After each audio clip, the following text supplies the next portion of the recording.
Во какво време ние живееме, луѓе? Време на неизвестност. Време во кое што ние гледаме дека човештвото претрпува стрес, претрпува несигурност. Целото човештво во цел свет. Сите луѓе од секоја нација претрпуваат една неизвестност. Што ќе се случи понатаму со светот, со нашата земја, со економската ситуација? Гледате, инфлација се случува, гласови за војни слушаме, и војни се случуваат, пандемии имаше. И што се пропагира? Се пропагира една безнадежност. Дали е Facebook, што и да е од социјални мрежи, па и оние стандардни медиуми кога ги слушаме, тоа се е претворено во црна хроника. Кој умрел, кој ова, која катастрофа. Дали забележувате дека се повеќе и повеќе тоа се пласира? Ние треба да си го поставиме прашањето во вакви денови. Во кого се надевам јас? Во кого е мојата надеж? Во прво Солуњани, 1 глава 10 стих вели: и да го очекувате од небесата неговиот син, кого тој го воскресна од мртвите, Исус, кој не избавува од гневот што доаѓа. Ова слово, овој стих, кажува и да го очекувате од небесата, кого? Божиот син, кого Бог го воскресна од мртвите, което е Исус, кој што не избавува од гневот што доаѓа. Пазете, некои се фокусирани премногу на знаците за големите неволји кои што ќе стартуваат. Некои се премногу фокусирани на тоа дали Антихристот е веќе појавен на светската сцена или пак не е појавен. Некои превише се фокусираат на негативизмот, на фаталниот исход од сите овие кризи и ги фаќа некоја депресија и песимизам.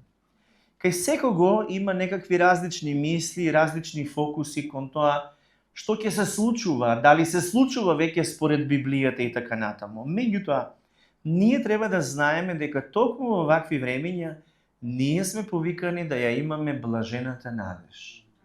Што значи блажена надеж? Тоа е христијански термин што се однесува на сигурно, радосно очекување на личното враќање на Исус Христос и славното јавување на нашиот голем Бог и Спасител. Амин.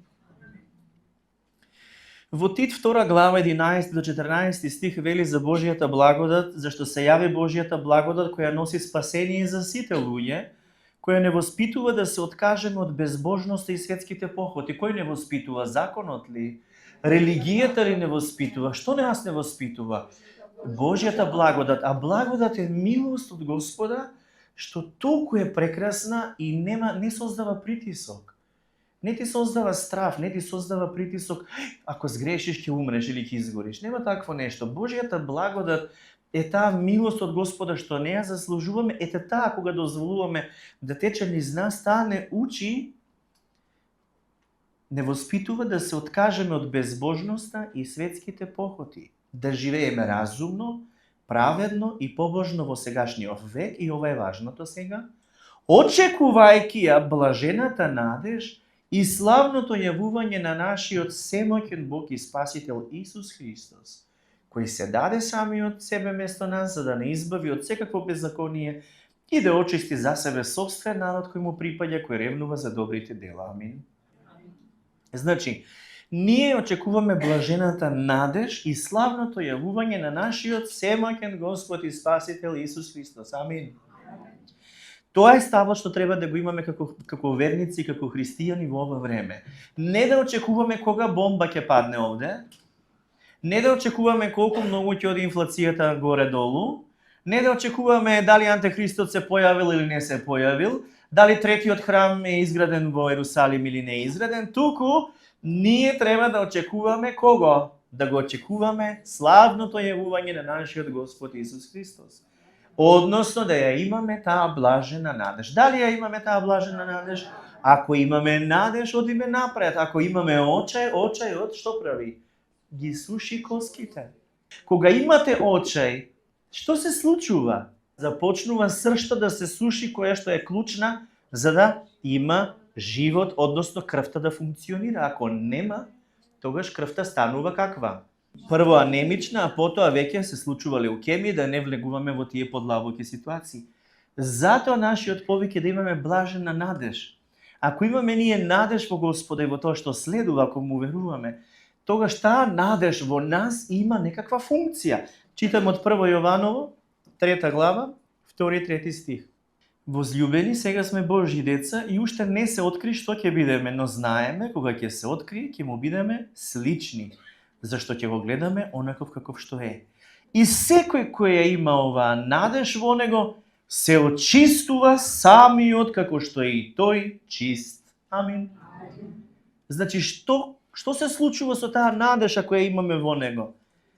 Се очистуваме ние какви? Каков што е чисти Исус, така е. Ама ако немаш надеж и ако дозволиш грижите на овој свет да бидат поважни во твојот ум, тогаш семето што Господ ти го посеал и во срцето и во умот, ѓаволот ќе најде начин да ти го исколва со тие грижи. Затоа во Библијата пишува: за ништо не грижете се, секоја грижа префрлете ја во Божји раце, бидејќи Господ се грижи за вас. Така пишува во Словото. А овде читаме дека која има оваа надеж? Каква надеж е тоа? Надеж? Сега вика, ние сме Божји деца, ама не се откри уште што ќе бидеме. Но знаеме кога ќе се открие, ќе му бидеме слични. Зашто ќе го гледаме онаков каков што е. Што ќе правиме? Ќе го гледаме, ќе бидеме лице во лице со него. Ќе бидеме слични на него. Секој кој ја има оваа надеж се очистува самиот, како што е тој чист. Зошто е ова важно? Ова е важно, бидејќи не е само мотивација, туку е нешто што во нашата вера созрева. Се подготвуваме. Зашто се подготвуваме? За грабнувањето или доаѓањето? Има два моменти. Првото појавување на Христос на небото ќе се случи со цел да ја грабне црквата, не католичката, не православната, не оваја, не онаја, не, туку црквата во која што има верници, луѓе кои што му веруваат на Христос, односно се новородени, го примиле Исус Христос за свој Господ и Спасител. Тоа ја сочинува Христовата црква. Секој што е новороден треба да се подготви, бидејќи кога Христос ќе се појави, ќе дојде, ќе ги грабне сите верници од целата земја. Океј. Но јас сакам малку по малку, степ бај степ, чекор по чекор да ви појаснувам некои работи, ќе ви се отвори целата слика. Вели вака: 1 Коринтијани, 15 глава, 51 до 57 стих. Еве ви кажувам тајна. Не ќе умреме сите, но сите ќе се измениме. Во еден миг, во миг на окото, при глас на последната труба, имено трубата ќе затруби и мртвите ќе воскреснат нераспадливи, а ние ќе се измениме. Зашто треба ова распадливото да се облече во нераспадливо и ова смртното да се облече во безсмртност. А кога ова распадливото ќе се облече во нераспадливост и ова смртното ќе се облече во безсмртност, тогаш ќе се збидне напишаното слово: победата ја проголте смртта. Смрт, каде ти е победата? Смрт, каде ти е осилото? И вели: осилото на смртта е гревот, а силата на гревот е законот. Но фала му на Бога кој ни даде победа преку нашиот Господ Исус Христос. Амин. Значи, грабнувањето ќе биде за верниците и може да се случи во секој миг. Зборот грабнување доаѓа од фразата фатени, грабнати, од грчкиот збор харпадзо. Тоа значи да се грабне агресивно. Од него доаѓа англискиот збор за харпун. Знаете што е харпун за ловење риби? Знаете колку е брз харпунот под вода? Латинскиот превод на харпадзо е раптуро на латински.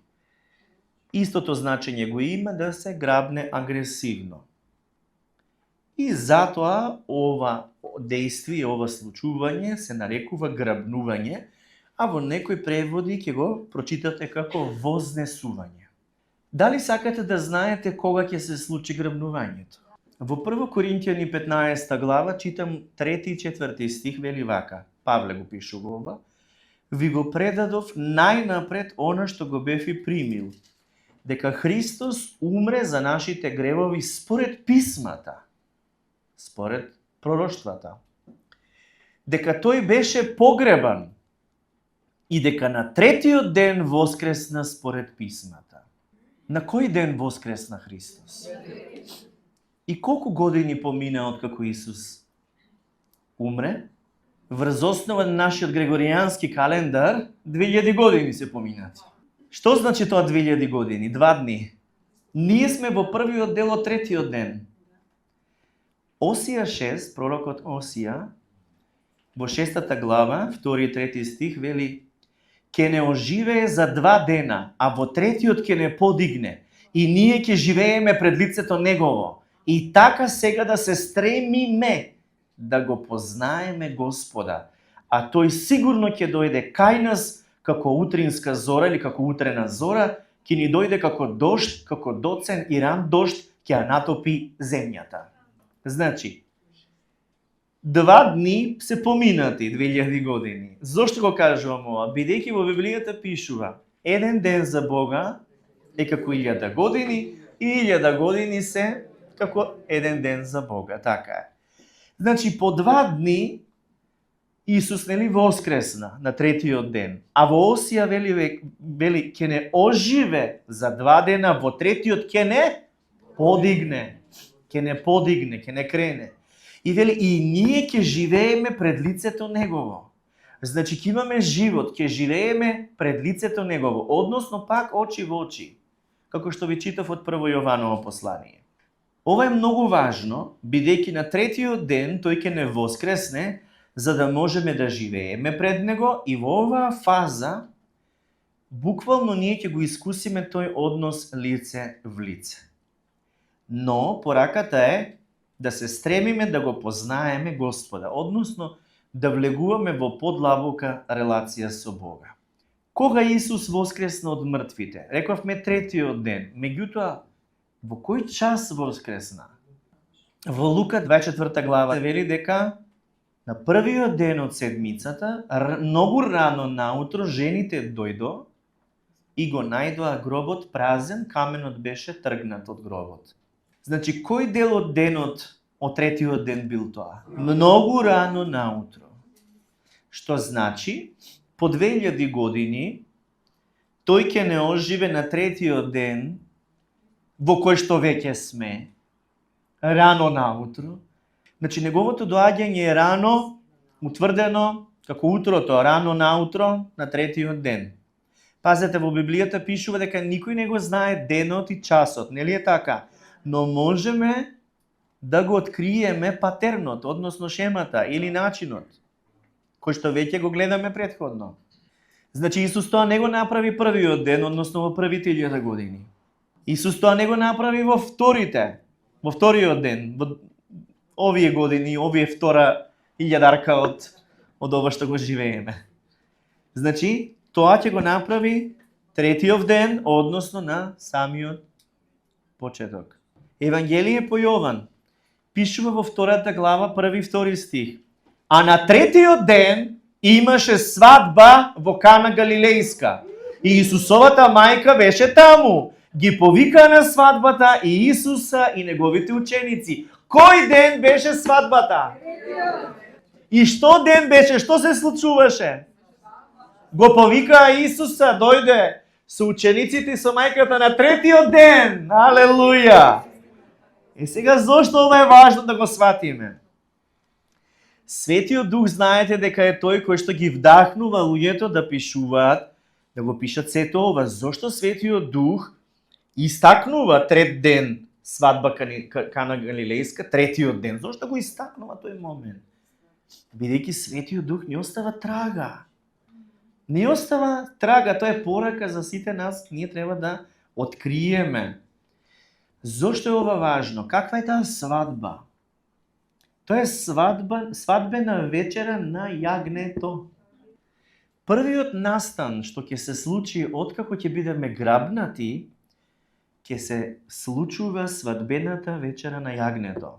При грабнувањето сите верници, како што реков, христијаните ќе бидат физички отстранети од земјата, заедно со сите оние кои што биле мртви во Христа. И што ќе се случи? И ние ќе доживееме, ќе искусиме бесмртни, прославени тела. И каде ќе одиме, луѓе? Исус ни кажа, во домот на мојот Отец има многу места за живење. А да немаше, зарем јас ќе ви кажев, одам да ви приготвам место. Кога ќе отидам и ќе ви приготвам место, пак ќе дојдам и ќе ве земам вас кај себе, за да бидете и вие каде што сум јас. Јован 14 глава, 2 и 3 стих. Значи веќе Исус спремил место за нас, така ли? И како ќе се случи тоа грабнување? Прочитавме од Коринтијани, првото послание. Еве, од Прво Солуњани 4 глава, 16-17 стих, вели, зашто самиот Господ на заповед, при глас на архангел и при Божја труба, ќе слезе од небото и мртвите во Христа ќе воскреснат прво. Потоа ние живите, ние кои останавме, ќе бидеме грабнати заедно со нив на облаците, во воздух, во пресрет на Господа. И така за секогаш ќе бидеме со Господа. Амин. Значи, кога Исус доаѓа во моментот да не грабне, неговите нозе нема да стапнат на планетава Земја. Туку ќе се појави и ќе биде на облаците горе во воздухот. Никој нема да го види, ниту едно око нема да може да го види, освен оние кои што се новородени, односно ние. Ние ќе го видиме, они нема да го видат. Пишува прво мртвите во Христа, тие што се верници ја починале, прво тие ќе воскреснат, а потоа ние заедно со нив на облаците ќе бидеме грабнати. Во друг превод вели, сите ќе бидеме грабнати. Многу е важен зборот сите. Во англискиот превод од King James го има тоа вметнато. Сите ќе бидат грабнати, сите христијани ќе бидат грабнати. Без разлика дали верникот е телесен или нетелесен, новороден, меѓутоа дали е посветен многу или не посветен, тој ќе биде грабнат. Што ме новороден ќе биде грабнат? Дали разбирате? Тоа ќе се случи во миг на трепкање на окото. Тук ќе се појави Исус каде? Во воздухот, во облаците и ќе не грабне, односно ќе бидеме вознесени. Значи со гласот на архангелот Библијата вели ќе бидеме грабнати, ќе имаме ново тело. Какво е тоа ново прославено тело? Тело кое што нема да биде подложно на болести. Тело кое што нема да има механизам на распадливост.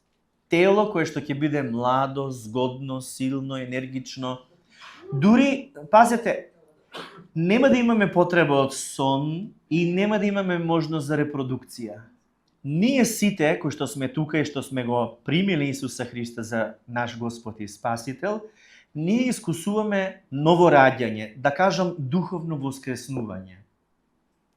Но, кога ќе се случи грабнувањето, тогаш ќе искусиме физичко воскреснување. И тоа, како што спомнав, никој нема да го види, бидејќи Исус доаѓа да ја земе црквата. И како што реков, каде ќе бидеме? Во татковиот дом, каде што Исус подготвил место за нас. И ќе се случи првиот настан што ќе се случува таму горе, во средбата со Господа, ќе биде свадбата на јагнето. Тоа е моментот кога црквата како невеста ќе биде обединета со младоженецот Христос. Ова е многу важно што ви го кажувам, бидејќи ние Исус ќе го доживееме како вечен љубовник на нашата душа, а не како судија. Откровение 19 глава, 6 до 9 стих вели: И чув глас како од многу народ, глас како од многу води и глас како од силни грмотевици кој велеше: Алилуја, зашто се зацари Господ, Бог Седржителот. Да се радуваме и да се веселиме и да му отдадеме слава, бидејќи дојде свадбата на јагнето и невестата му се приготви и се даде да се облече во чист и светол висон. А висонот е праведноста на светиите. И ми рече, напиши, блажени се поканетите на свадбената вечера кај јагнето.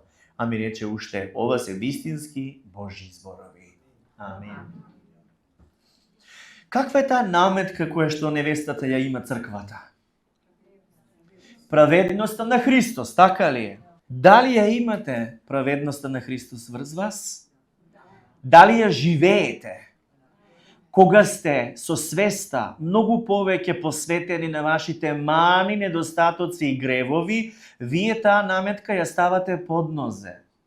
Кога сте во таква состојба, вие сте егоцентрични и повеќе мислите на себе си, на вашиот перформанс дали е добар или не, отколку што мислите на Христос. Свесноста за гревот не е тука присутна. Свесноста за праведноста. Тоа го пишува и во посланието до евреите 9 и 10 глава, дека треба да имаме свесност. Зашто? Не за гревовите. За праведноста треба да сме свесни. Значи, таа праведност Исусова е врз нас и активно таа наметка ја опнуваме на нас, ја обтегнуваме и свети врз нас секогаш кога ние повеќе мислиме на Христос отколку на нас. Секогаш кога повеќе мислиме на Христовата праведност отколку на нашиот перформанс. Ние немаме наша собствена праведност. Таа ни е подарена од Христос Божјата праведност. И ако сме повеќе свесни за Христовата праведност, таа толку повеќе ќе биде активна врз нас како плашт на праведноста со која што сме покриени. Амин.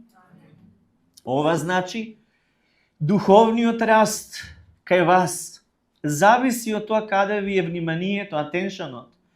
Каде ви е фокусот? Во Христос ли?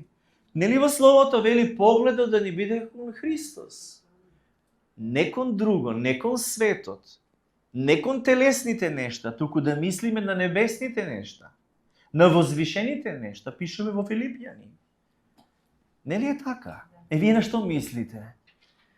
Мислите на себе си, на вашите грешки, или мислите на Христос и неговата праведност, која ве покрива во секој момент, па дури кога ќе грешите, таа се уште е активна. И ќе биде активна, бидејќи вие сте еднаш за секогаш оправдани, осветени, спасени, направени Божји деца. И кој ќе каже амин? Амин. Значи, што откривме овде? Свадбена вечера на јагнето, црквата обединета, невестата со младоженецот. Но, има уште нешто што треба да знаете. А тоа е дека црквата нема да биде подложна на суд. Односно, верниците нема да се јават пред Бема, односно осудувачкиот престол на Христос. Тој престол за суд ќе седне Исус, ама не за верниците. Исус ни кажа во Јован 5 глава 24 стих: ве уверувам дека секој што ја слуша мојата порака и верува во Бога кој ме испрати, има вечен живот и нема да биде осуден за своите гревови, зашто таквиот веќе преминал од смрт во живот. Халелуја! Значи, сите што веруваме во Христос нема да бидеме изведени на суд. Ќе дадеме отчет за тоа како сме действувале со верата во Христос и тоа ќе биде клучно за да добиеме ваква или таква награда. Во некои цркви многу често велат: ќе го изгубиш спасението. Не може Исус да е контрадикторен. Христос љуби безусловно и кога си спасен, ти си спасен по Божја благодат. Пограбнувањето и отсуството на црквата на земјата ќе започнат 7 години неволја. За време на тие неволи ќе се појави антихристот. Тој ќе биде откриен, ќе се издигне на власт, ќе биде представен како миротворец, веројатно како политичка фигура, ќе ги заведе сите да му поверуваат, ќе склучи договор за тие 7 години, меѓутоа на пола од тие години, на 3,5 години, ќе влезе во третиот храм, ќе седне на престол каде што не треба и ќе се представи себе си како Бог. Тогаш ќе ја земе таа сета власт, ќе ја спроведе и на земјата ќе се случи хаос, односно големо страдање и пекол. Но, за времето на тој период на неволи, Бог ќе го излее својот гнев на земјата. Тоа ќе биде ужасно време на болка и страдање, никогаш такво нешто до сега немало и нема да има. Тоа ќе биде најголемото страдање во целата историја. Сега во тоа време многу луѓе се уште ќе го негираат Бога. Нема да сакаат да имаат врска со Него. И овие личности ќе одат во пеколот. Но, ќе има многу луѓе кои што во тој период, бидејќи нема да бидат грабнати со нас, во тој период ќе се покајат и ќе станат христијани во многу лошо време. Тие луѓе ќе бидат принудувани, меѓутоа нема да сакаат да им се стави жигот над зверот и верата во Господа ќе треба да ја докажат со одредена казна што ќе ја претрпат од антихристот како систем, а тоа ќе биде обезглавување. Оно што треба да знаете дека овие луѓе ќе ја населат земјата повторно за време на милениумското владење. Кога Христовите следбеници ќе бидат сите земени со Исус за грабнувањето, на сите, како што реков, ќе ни бидат дадени небесни тела и нема да можеме да имаме размножување, односно репродукција. Но оние што не биле земени во грабнувањето и се христијани за време на периодот на неволите, се уште ќе имаат земски тела и доколку преживеат од сите страдања, не бидат обезглавени, ќе бидат оние што ќе можат да ја населуваат земјата. На крајот од овие 7 години неволи, Исус ќе се врати. Сега слушајте. Ова е неговото второ доаѓање. Значи има разлика грабнување и има разлика со второ доаѓање. Овој пат кога ќе се врати Исус, ќе се врати заедно со своите светци, односно со целата црква. И тоа во Библијата се среќава како Ден Господов или Господовиот ден. При првото случување, односно грабнувањето, Исус доаѓа како крадец во ноќта и никој нема да го види освен верниците, додека при второто доаѓање пишува дека секое око ќе го види. За време на грабнување Исус, како што реков, доаѓа за својот народ, што се верници во црквата, а во второто доаѓање тој се враќа со својот народ, слегува на земјата. Значи, второто Христово доаѓање се случува физички, односно Христос ќе се врати лично и неговите нозе ќе се спуштат, ќе застане на Маслиновата гора. Второ Солуњани 1 глава, 6 до 10 стих, вели Бог праведно ќе ги казни оние што ве угнетуваат и мачат, а вам кои страдате ќе ви даде починка, како и на сите нас кога Господ Исус ќе се појави од небото со своите моќни ангели, со распламтен оган, казнувајќи ги оние што не сакаат да го признаат Бога и отфрлаат радосната вест на нашиот Господ Исус. Тие ќе бидат казнети со вечно уништување, отстранети од Божјото присуство и од неговата величествена сила. Ова ќе се случи кога Господ ќе се врати за да му биде одадена слава и чест од оние што се негови, што веруваат во него. Меѓу нив спаѓате и вие, затоа што поверувавте во она што ви го сведочевме. Амин. Значи Исус ќе дојде. Библијата вели дека ќе се одмазди Господ за сите оние што не се покоруваат на Евангелието на Господ Исус Христос, сите оние што зборувале против Него, кои што си грешеле во животот и си останале во тоа. Тоа е ден на одмазда за кој што зборува Библијата и во Јоил, 2 глава, 1 и 2 стих, трубете во труба на Сион. Дајте тревога на светата ми гора, нека треперат сите жители на земјата, зашто доаѓа Господовиот ден. Да, тој е близу. Ден полн со мрак и темнина, облачен и темен. Како зора по горите се шири јак и многуброен народ, каков немаше никогаш порано, ниту ќе го има некогаш до најдалечните времиња.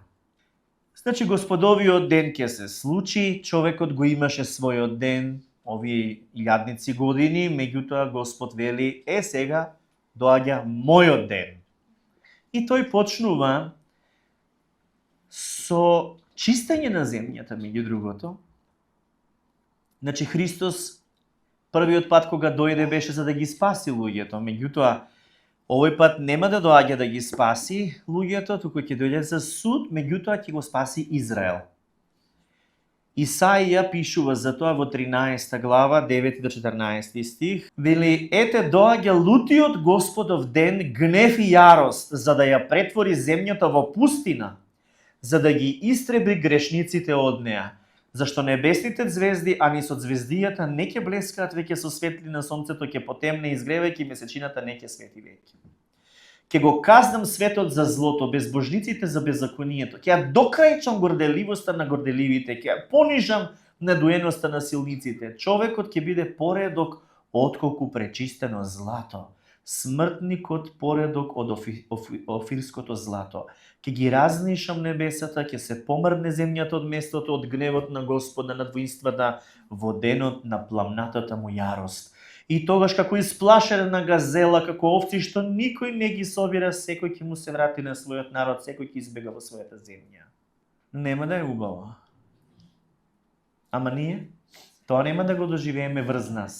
Исус ќе дојде со сите нас во Господовиот ден и ќе го воспостави своето царство, милениумското царство на земјата. Значи, со второто доаѓање, неговите нозе се спуштаат на Маслиновата гора, за разлика од грабнувањето.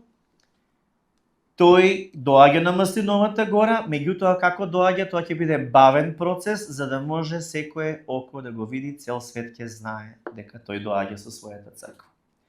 Второто доаѓање е откако ќе поминат 7 години неволја, и кога ќе дојде Исус, го победува Антихристот, го соборува злото, го фрла ѓаволот во бездната, за да го држи врзан и заклучен, за да не може да ги измами народите додека не завршат 1000 години. Тоа е 1000 години владење на Христос. Матеј 25 глава вели во 31 до 40 стих, кога човечкиот син ќе дојде во својата слава, и сите ангели со него, тогаш ќе седне на престолот на својата слава и ќе се соберат пред него сите народи, а тој ќе ги оддели едни од други, како што пастирот ги одделува овците од јарците. И знаете како оди надоле стихот. На едните ќе им рече, што? Дојдете благословени од мојот татко, примете го наследството на царството, што ви е подготвено, бидејќи огладневме нахранивте, ме напоивте кога бев жеден и така натаму, додека другите ќе им рече, што ќе им рече? Така е, бегајте од мене, така е, не ве познавам. Така да тогаш ќе се случува поделбата на тие две категории. Оние што веруваат, нели, една категорија, и другите што не веруваат. Оние што ја полагаат својата вера во него, ќе си влезат во 1000-годишното царство, и во тоа време треба да знаете, ѓаволот е врзан, фрлен во бездна, како што спомнав 1000 години, ќе си се владее тука еден мирен убав живот, хармонија, сложување, секој со секој ќе се сложува и нема да има грев, нема да има болести и нема да има страдање. И одиме Откровение 20 глава, 4 до 15 стих. Потоа видов престоли. Луѓето што седеа на нив беа овластени да судат. Аха, кои беа тие луѓе кои што им беа овластени да судат? Ние Видете, ајде да слушнеме. ги забележав и душите на погубените поради вера во Исус и проповедање на Божјото Слово и на сите оние што не му се поклонија на ѕверот, ни на неговата икона и не го примија неговиот белек на челото или на раката. Видов како тие воскреснаа и царуваа со Христос 1000 години. Другите умрени нема да воскреснат додека не поминат 1000 години. Благословени и свети се оние што Значи тоа е прво воскресение. Добро, продолжуваме. Благословени и свети се оние што ќе бидат учесници во првото воскресение. Втората смрт ќе нема власт над нив. Тие ќе бидат Божји и Христови свештеници и ќе царуваат со нив 1000 години. Кога ќе изминат 1000 години, Сатаната ќе биде пуштен од затворот во бездната. Тој ќе тргне да ги заведува народите по сите 4 страни на светот, народите на Гог и Магог, кои заедно со него ќе тргнат во војна. Ќе собере многубројна војска, колку што има зрнца песок на морските брегови. Тие ќе излезат на широката земска рамнина и ќе го опколат живеалиштето на Божиот народ и неговиот омилен град. Но тогаш ќе слезе оган од небото и ќе ја уништи целата армија. Тогаш ѓаволот кој ги заведуваше ќе биде фрлен во огненото езеро, полно со запален сулфур, каде што претходно веќе беа фрлени и ѕверот и лажниот пророк. Таму ќе бидат деноноќно мачени за вечни векови. Потоа го видов големиот бел престол и оној што седи на него. Земјата и небото бегаа од неговото присуство, но не најдоа место каде би се скриле од него. Ги видов и починатите луѓе, мали и големи, сите до еден стоја пред Божиот престол. Прво беа отворени некои книги, а потоа и книгата на животот. На починатите им беше судено според она што за нивните дела го пишуваше во книгите. Морето ги предаде луѓето загинати во него, а и смртта и јадот ги предадоа умрените луѓе што тие ги држеа. На сите луѓе им беше судено според нивните дела, а потоа смртта и јадот беа фрлени во огненото езеро. Ова е втората смрт. Секој човек чие име не се најде запишано во книгата на животот, беше фрлен во огненото езеро. Амин. Значи, ѓаволот бил затворен и по 1000 години е пуштен на слобода. Првото нешто што ќе го направи, ќе биде повторно да измамува, да заведува. И тука се отвара прашањето зошто беше ставен во бездната на прво место? За да не ги измамува народите. Ама бидејќи тој си е сатана, заговорник, обвинувач, лош и непријател на Бога и на луѓето, кога ќе биде ослободен, одново ќе има прилика да се покаже дека тој секогаш бил и секогаш е злобен. И може би е тешко да се замисли, може би е тешко да се разбере, но кога ќе се врати, тој ќе има цел да собере војска за да се спротистави одново на Бога. Тоа ќе биде последното бунтување на човекот кон Бога. Сега може би нас ни е невозможно да сватиме како овие луѓе што живееле 1000 години во хармонија, во љубов, во благословено изобилие во Христовото присуство, како потоа ќе може да бидат одново заведени и да се свртат против Бога. Но тоа само покажува дека човекот е превртлив и е бунтовник без Божјата благодат.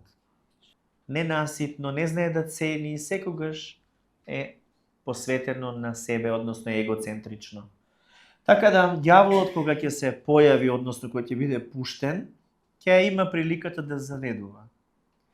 Кај кого ќе има лош корен, горчлив корен, и Јуда беше човек кој што виде Божји чуда, како Исус правеше и воскреснуваше и хранеше толку луѓе со 5 леба, колку беа и рибите и лебовите и воскреснуваше и синот на вдовицата и многу други чуда направи, гонеше и демони. Тој беше тука, гледаше се што се случува.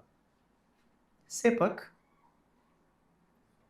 во срцето, сатаната стави мисла во срцето на Јуда, така пишува Словото, и науми да го предаде Исуса. И склучи договор со тие што не требаш. Овде ќе има уште едно такво сценарио, кое што го читаме. Меѓутоа знаеме дека секој што не бил запишан во книгата на животот завршува во огненото езеро, а за да бидеш запишан, потребно ти е да го примиш Исус Христос за свој Господ и Спасител. И сега веќе тука доаѓаме до Откровение 21 глава, од 1 до 27 стих. И видов ново небо и нова земја, зашто првото небо и првата земја поминаа и море немаше веќе. Тогаш јас, Јован, го видов светиот град, новиот Ерусалим, како слегува од небо, од Бога, стокмен како невеста, која е украсена за својот маж. И чув силен глас од небото, велејки: еве го Божиот шатор меѓу луѓето, и тој ќе живее со нив, и тие ќе бидат негов народ. И самиот Бог ќе биде со нив, и ќе ја избрише секоја солза од нивните очи, и Алелуја. смрт нема да има веќе. Алелуја. Ни тага, ни плач, Алелуја. ниту болка, Така. зашто првото помина. Амин. И оној кој седи на престолот рече: ете, правам се ново. Уште рече: напиши, зашто овие зборови се верни и вистинити. И ми рече: се заврши. Јас сум Алфа и Омега, почеток и свршеток. Јас ке му дадам на жедниот дарум од изворот на водата на животот. Кој победува, го наследува ова. Амин. И јас ке му бидам Бог, и тој ке ми биде син. Амин. А на страшливците и на неверните, и на гнасните, и на убиците, и на блудниците, и на вражалиците, и на идолопоклониците, и на сите лажци, нивниот дел им е во езерото, кое гори со оган и сулфур, тоа е втората смрт. И дојде еден од 7 ангели, кои имаа 7 чаши, полни со последните 7 зла, и проговори со мене и рече: дојди, да ти ја покажам невестата, жената на јагнето. И ме одведе духом на голема и висока гора и ми го покажа светиот град Ерусалим, како слегува од небото од Бога, и имаше Божја слава. И незината светлина беше слична на многу скапоцен камен, на кристално прозорниот камен јаспис. И имаше голем и висок зид со 12 порти, а на портите 12 ангели напишани имиња, а тоа се имињата на 12 племиња на Израелевите синови. Од исток 3 порти, и од север 3 порти, и од југ 3 порти, и од запад 3 порти. А на градскиот зид имаше 12 основи, на нив 12 имиња на 12 апостоли на јагнето. А на оној кој зборуваше со мене имаше златна трска, за да го измери градот и незините врати и незиниот зид. Градот пак лежи четириаголно, а должината му е колку и широчината. И го измери градот со трската. 12.000 стадии, незиниот должина и широчина и височина беа еднакви. И го измери неговиот зид, 144 лакти по човечка мерка, која е ангелска. Незиниот зид беше изграден од јаспис, а градот од чисто злато како чисто стакло. Основите на градскиот зид беа украсени со секако вид скапоцени камења. Првата основа е од јаспис, втората е сафир, третата е халкидон, четвртата смарагд, петата сардоникс, шестата сард, седмата хрисолит, осмата вирил, деветата топаз, десетата хриспорпрас, 11-тата хијацинит, хијацинт, 12-тата аметист, а 12-тите порти 12 бисери. Секоја порта беше од еден бисер. И градската улица беше од чисто злато како прозирно стакло.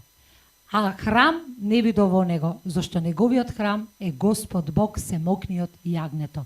И на градот не му беше потребно сонцето, ниту месечината за да му светат, зашто Божјата слава го осветува, а јагнето му е светилник. Амин. И народите и оние кои се спасени ќе одат во неговата светлина. И земните цареви ќе ја донесат својата слава во него. И незините порти нема да се затвараат дење, зашто неки има ног таму. И славата и честа на народите ќе бидат донесени во него. И во него нема да влезе ништо нечисто, ни оној кој прави нешто гнасно и лажно, туку само оние кои се запишани во јагновата книга на животот. Јагнетовата книга на животот. Амин. Алелуја. Слава на Бога. Прочитавме многу силно слово. Многу силно, јасен приказ, ликовит приказ имаме, нели, за новиот Ерусалим. Меѓутоа, во 7 стих, вели, кој победува го наследува ова, јас ќе му бидам Бог и тој ќе ми биде син. Меѓутоа, 8 вели, а на страшливците и на неверните, и на гнасните, и на убиците, и на блудниците, и на вражалците, и на идолопоклониците, и на сите лажци, нивниот дел им е во езерото, кој гори со оган и сулфур, тоа е втората смрт. Што значи ова? Ова значи дека човек ако го нема Христос, нема покритие и нема измивање од гревови. Бидејќи нема своја праведност, е виновен, крив и таквите завршуваат овде. Но дури да си таков, ако го примиш Исус Христос за свој Господ и Спасител, ја примаш и Божјата праведност врз себе. И неговата света крв ќе ги измие сите твои гревови, ќе ја примиш прошката за твоите гревови, и Светиот Дух и Божјата благодат во тебе ќе те воспитува како да се откажеш од светските страсти, безбожноста и од сето она што не е добро. И тоа нема да биде нешто што е тешко трудење, туку ќе доаѓа заради љубовта на Бога, што доаѓа изобилно во тебе и твоето заљубување во Него. Колку повеќе го познаваш Бога, колку повеќе го познаваш Христос и се влюбуваш во Неговата личност, толку побрзо и полесно се откажуваш од практиката на гревот и навиките на грешноста. Односно, ти може би сега се соочуваш со некои си слабости, но колку повеќе продираш во Словото и во Христос и се препушташ во Него, таа љубов толку станува во тебе убава, голема и силна, што се одљубуваш од гревот и од сето она што е светско задоволство. Најчесто тие задоволства се грешни, така да победата над нив не е со труд и со своја волја и со ветување од понеделник веќе не пушам, или од понеделник на диета сум, или од понеделник веќе не се коцкам. Такво нешто нема. Напротив, ќе го направиш двојно повеќе кога така ќе кажеш. Победата на тоа е Христос. Исус го порази гревот на крстот.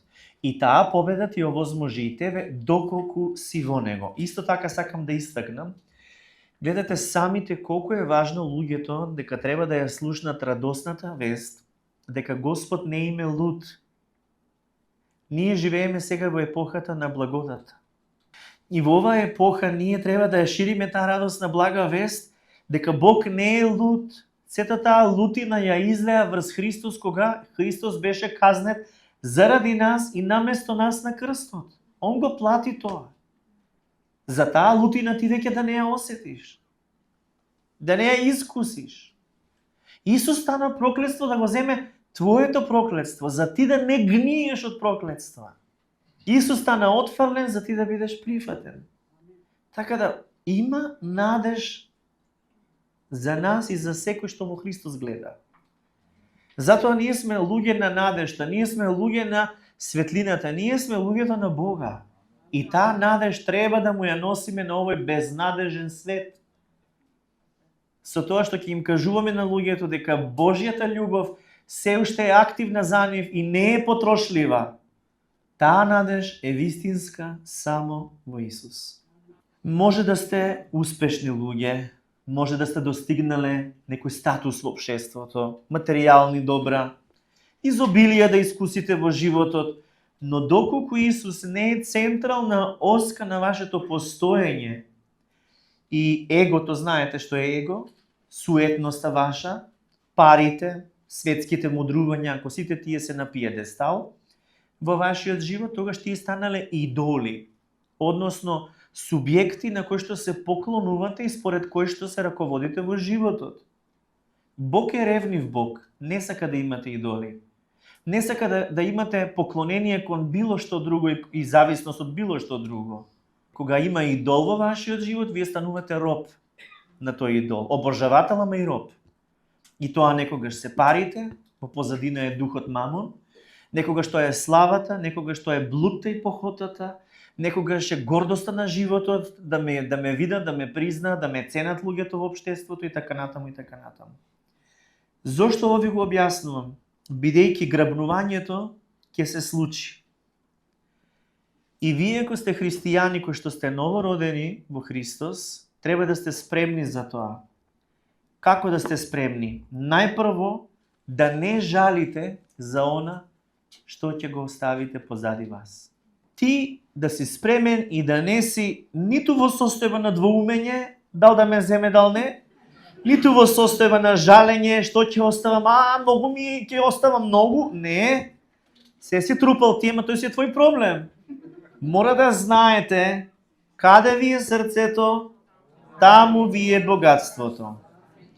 Не заборавајте, за време на големите неволи од тие 7 години, се ќе биде разрушено, разграбано, уништено и нема да задржите ниту стан, ниту куќа, ниту кола, затоа впрегнете си ја надежта во Господ Исус Христос, бидејќи Тој доаѓа. Мараната.